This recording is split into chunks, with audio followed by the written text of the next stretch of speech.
I'm Steve Huston. Welcome to another Life Drawing session. This time what we're going to look for is long fluid lines. When you make those marks, make them long. When they flow, you get that life in there. You get that energy. You get the excitement. So let's do it. Today I'm going to use just a cheap Bic pen, just a whatever brand, just a cheap ballpoint pen. And let's get started. Now on the pen, notice I can go light or I can go dark. Very cheap. And that brings up a point. You don't have to have the artist's materials to be an artist. You can pick up whatever you got. A chunk of charcoal, get a burnt log out of the campfire. You can draw with anything. In this case, I'm just getting a cheap pen that it'd be a throwaway anyplace else. And I can draw, this happens to be a nice bond-based paper, a ledger paper.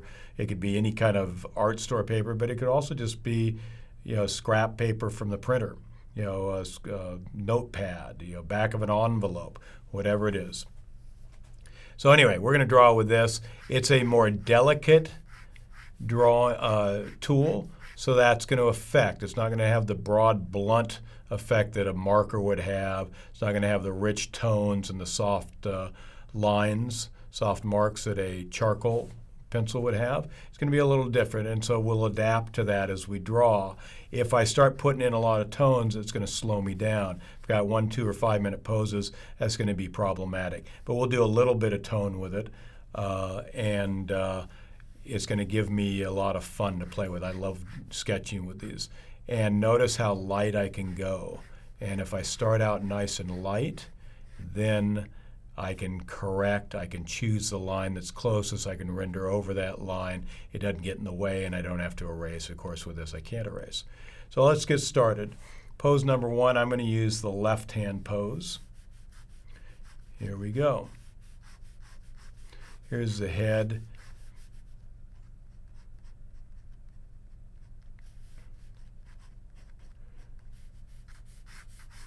The arms in the way. I'm not worrying about exactly how it fits on the page. After you've drawn 3 or 4 of these, you'll have a sense of where it should be in terms of size if you want to get the whole figure. I don't care about that. I'm just trying to make it ring true and pick up the essence of that with the time I have. I'm distilling it down. I'm translating it. The great power of the artist is to translate the information, not to copy it. These quick sketches force you to do that. You can't capture the stuff. There's no time. You have to translate, put down an idea in replace of the stuff. Okay. Here we go again. I'm not going to worry about whether my drawings overlap. In fact, some of that is charming. And I have a full page with all these dramatic, dynamic drawings. I might get bogged down in an area trying to get that head just right, the quirky, difficult perspective of it, or the charming character of the personality I'm drawing, whatever it is. And if I spend a whole minute right there, that's okay. Whatever I've done the best I can, not in terms of technical rendering, but in terms of seeing it, translating it, capturing it, and everything else is gravy. So have your priority. Know why you're working the way you're working. What are you really trying to get? You're not trying to make it real. You're trying to capture its essence. Okay, left side pose. So I didn't get as far as I wanted last time, so this time I'm going to speed it up.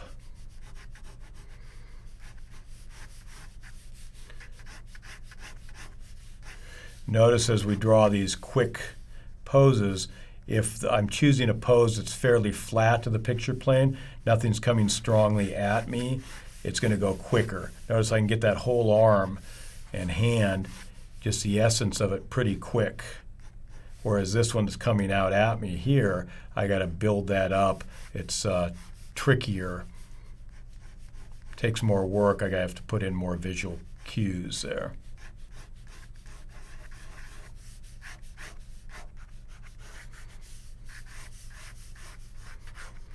And I'm throwing that leg back more dramatically to exaggerate it, but also to keep it on the page. Pinches, I'll come back and really do a squiggle to show that pinching dynamic. Okay, here we go again. I'm going to put this one over here.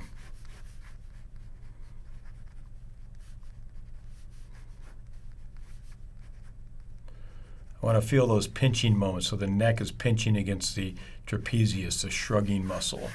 That's swinging up this way, that long, lazy arm. Better to make it way too long than a little too short, because that's showing that dynamic action and that follow through, that flow. And it's making sure I'm not making the body too big or too small for the head. I'd much rather have a little head and a big body than the reverse. I'd much rather the legs were a little too big for the torso, the lower leg a little too big for the upper leg. As I go down the body, better to make that error of increase rather than decrease. It's a better, more grand mistake. Just looks more heroic that way. There we go. Okay, here we go.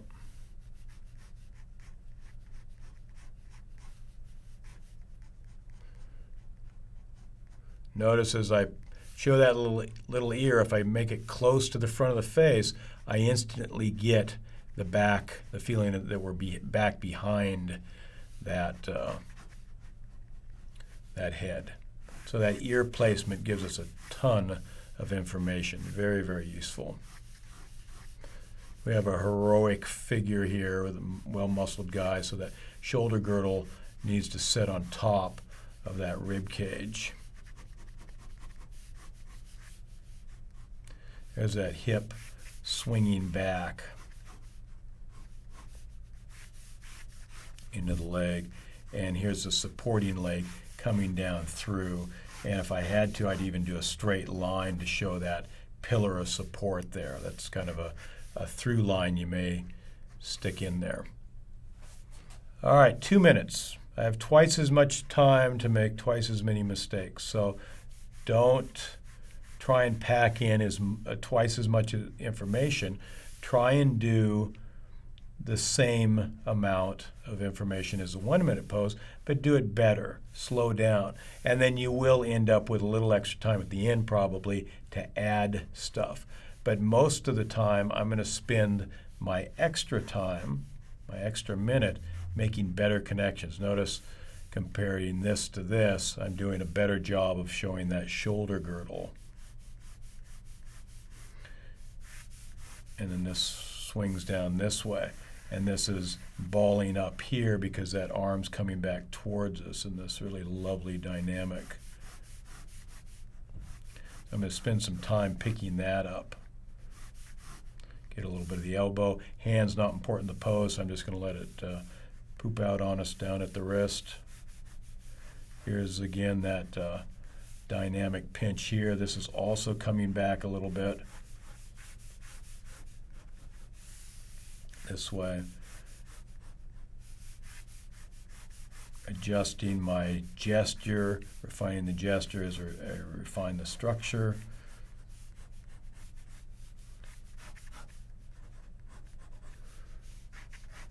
Here's my supporting leg.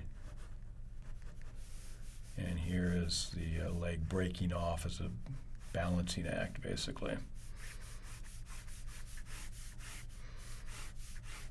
I don't have a lot of time, so I'm just making a long, lazy curve, destroying the connectivity between the upper and lower leg, but it gives us that pillar of support and the overall flow of information that we were after. And so you kind of pick your battles, and you have to give up one thing to get another. All right, here we go. We got the crouching figure, and the thing I like about this is we've got this springing action going on here, meaning he's coiled up, ready to take off. Arms going this way. the body's in here, and we have this zigzag from torso to hip to thigh to shin, zigzag. That's energy waiting to explode, potential energy. And so that's good stuff to work with. Okay. I'm going to keep this much looser. I'm just going to kind of flow with energy. Notice that none of my corners, none of my connections are particularly strong here. That can create some really dynamic stuff that can be really useful to build into your more careful, sometimes even tortured technique for your finish. It can also screw you up. You'll end up making mistakes. And so doing some of these things where you don't really commit. Notice there's several lines for every one line. That again plays up that energy theme, but it's also probably destroying a real solid connectivity.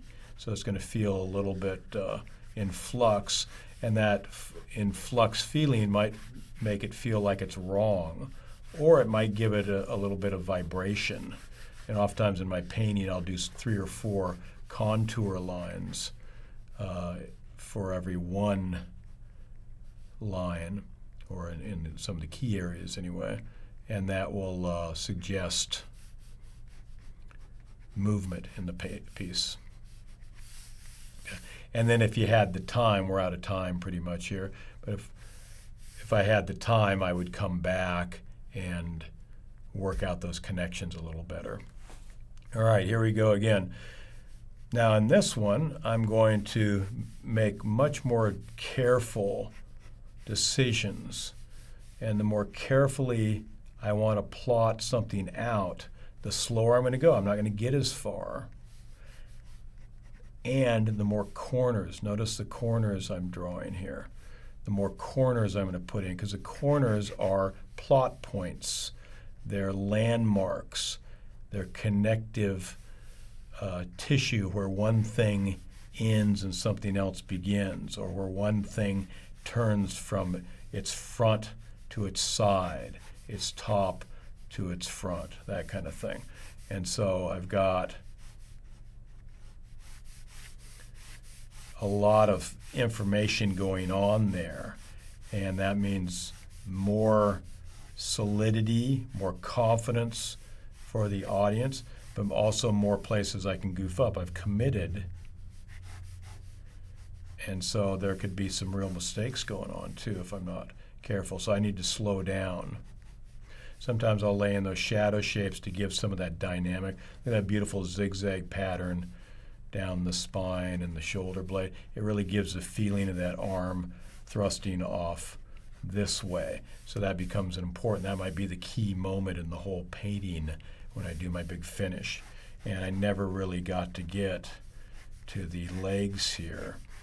I just ran out of time. So maybe I'll just do something like that to give a sense. And maybe I run out of time. Or maybe it's not important to me. That pose wasn't about that. It was about this shoulder girdle. Maybe that's where I wanted to play it up.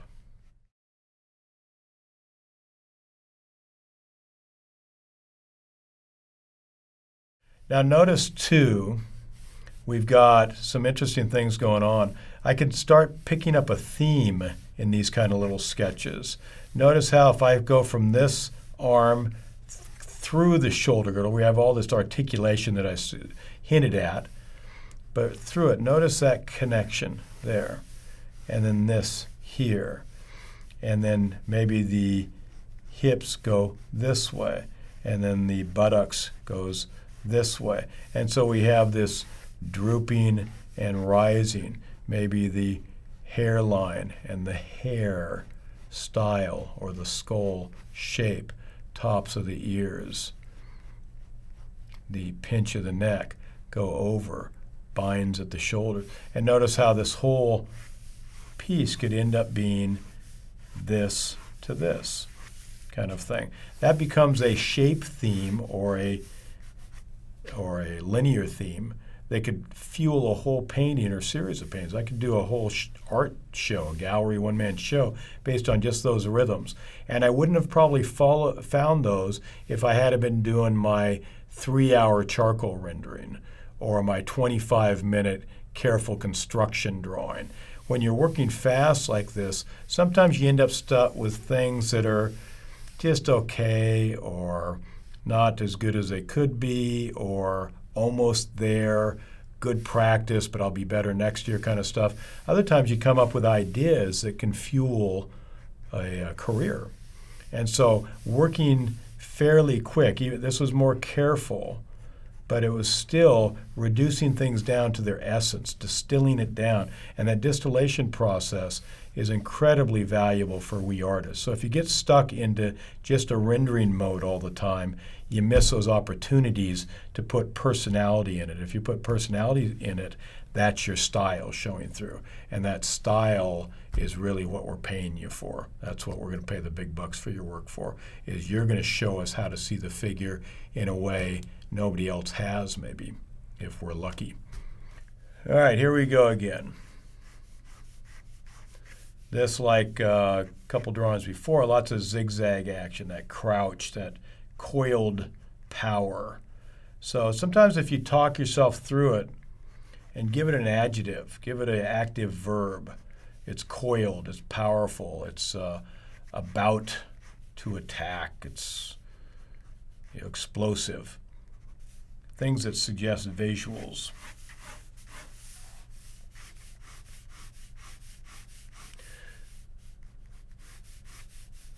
What I'm really trying to do here is, I'm trying to do a bunch of things. This is art, so it's never easy.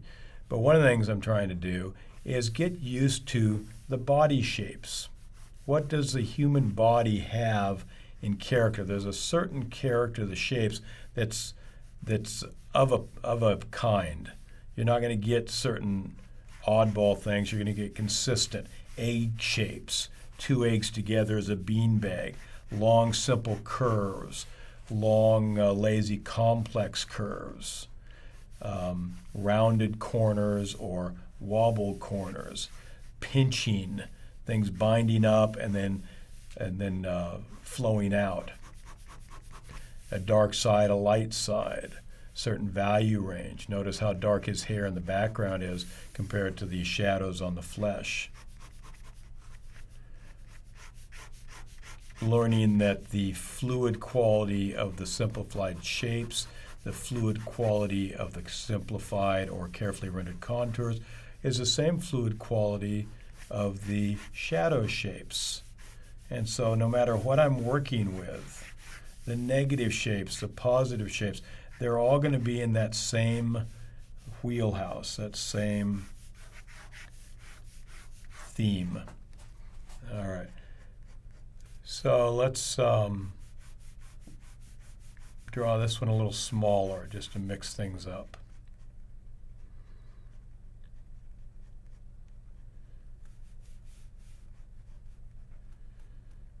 Think of a baseball player. How many times does a really competent baseball player swing a bat in a career? Swing a bat in a week? Is it twice? How many times are you drawing the figure in your career? How many times do you allow yourself to draw the figure in a week? If you're not drawing it like an athlete practices it, you're not going to have that excellence. So these free sessions are to give you the means. Maybe you don't have the budget, but now you have the means to practice, to get better. That's what we want. The more artists we get in this world, the better the world's going to be. I believe that. We need artists for all sorts of important reasons that you probably know as well as I do. So join in, take responsibility for your career, and have fun with it. It can be frustrating trying to learn, but what a joy to capture the truth of something. We need more of that. What's the essence of this figure? The simplest, cleanest, most grandiose, eloquent, the most dynamic, the most furious, whatever adjective you want to put onto your art and your career, the chance to develop that personality is right here, right now. That's what these are for. You want to do it every week. Maybe you can't do it every day, but you want to do it most days. You're doing it now, so good for you. All right, now we're going to do 5 minutes, couple 5 minutes here. I got 5 times as long as my 1 minute. Try going 5 times as slow.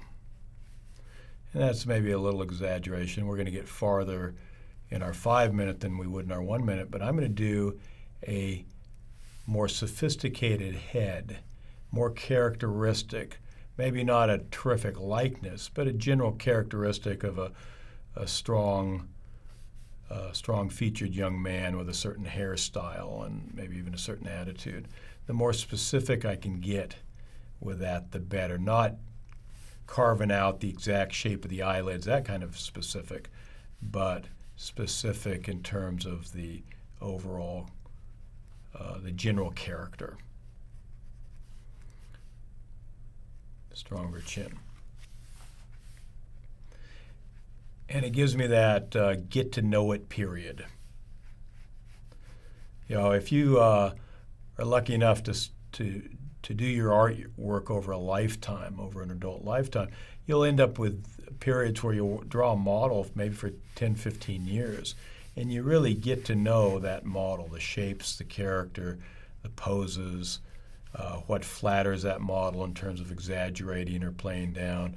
But if you haven't drawn that model before, then slow down on the first few drawings and get to know it. It's like a party where you meet someone new. You want to take your time and ask some of the same old questions you would with any new personality, so you can get to know how they compare to that kind of ideal or stereotype you have in your head, and then start to see how they vary from that, how they're a little different, how are they more interesting or less interesting than the typical or your typical model. So that's what we're doing here. I'm going to go a little slower here, pretending I've never drawn this model before.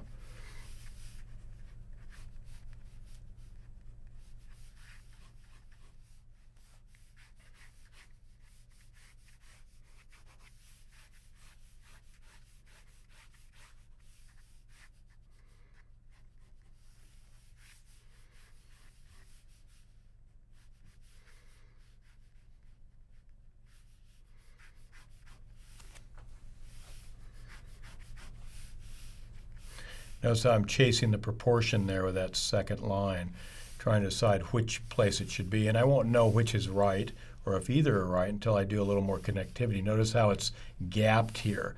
When I have gaps, I'm less sure of how it fits together. When things connect, when I draw through, feel the solid, work more on those connective joints, in this case the shoulder, girdle, armpit, as it plays into that rib cage,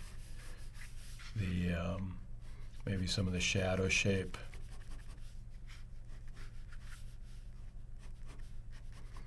Coming down, I can feel that oblique, that pinch of that oblique.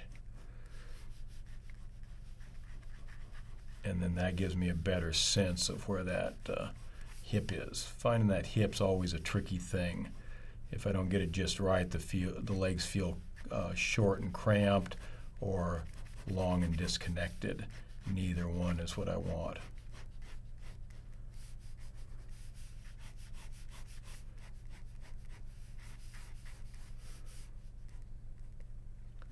Notice how I'm spending a little more time on that connection again. I know I'm not going to finish these sketches, so I don't put that pressure on myself. I do as much as I can in the time I'm given, and then I blame the teacher or the company that put it up if I don't succeed. You want to just take your time, even though it's only 1 minute or only 5 minutes. You get just an ear, maybe at first. Maybe the first year you never get past the head and shoulders.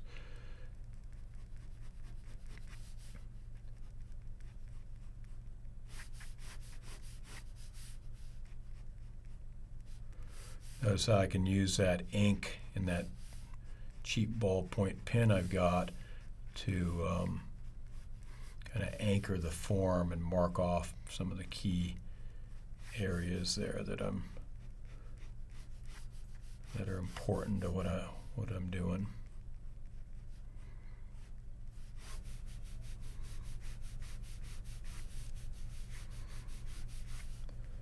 Okay. Now there'll be other times where you don't like the whole pose. I actually do like this whole pose, but you don't like it, or you don't have the time, or you're intimidated. I've never drawn the figure before. I've only been drawn for a year, or I've only been drawn for 50 years in my case.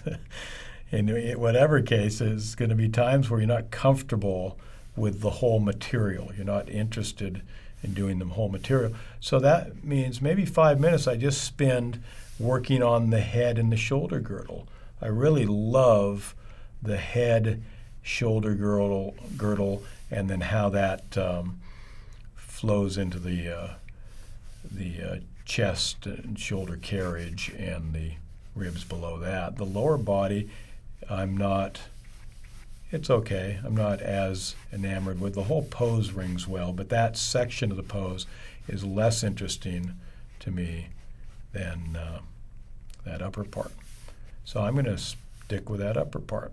That takes some of the pressure off. I can really notice how carefully I'm coordinating my connections. I found my chin. I found my ear. Chin goes into the jawline. Chin and jawline give me the throat, the Adam's apple, and the sternocleidoid mastoid, the dumbest name in anatomy, down to the pit of the neck there. That's a strong connection, and it has a good chance of being pretty accurate because I did a lot of work to find it. And I might spend all 5 minutes just working on that. So notice how when I slow down and really put it together, I was about to say piece it together, but that would be a bad term. I don't want to piece it together. I want the whole thing to be a complete, cohesive piece of art, even though it's just a sketch. There's no such thing as just as an art. It can be loose, it can be inaccurate, it can be wild, it can be experimental, but it's always potentially a masterpiece. So don't sell it short. Do the best you can in the time you have. Simplify your technique, edit out detail, be aware of the limits of your materials, all that kind of stuff, but never just. It's never just something. It's always potential energy waiting to explode on the world and maybe change the world.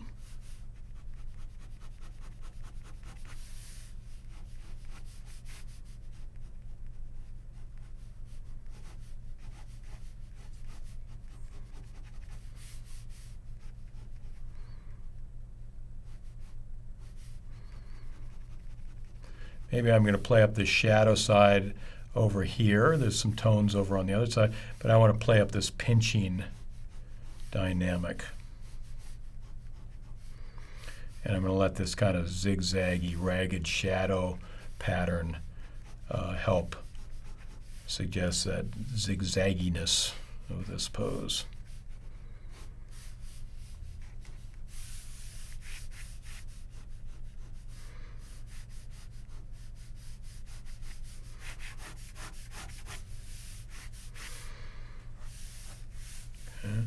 And that shoulder is interesting to me. I'm going to come back here and play that up and design it as a slightly different shape to see if I missed an opportunity there.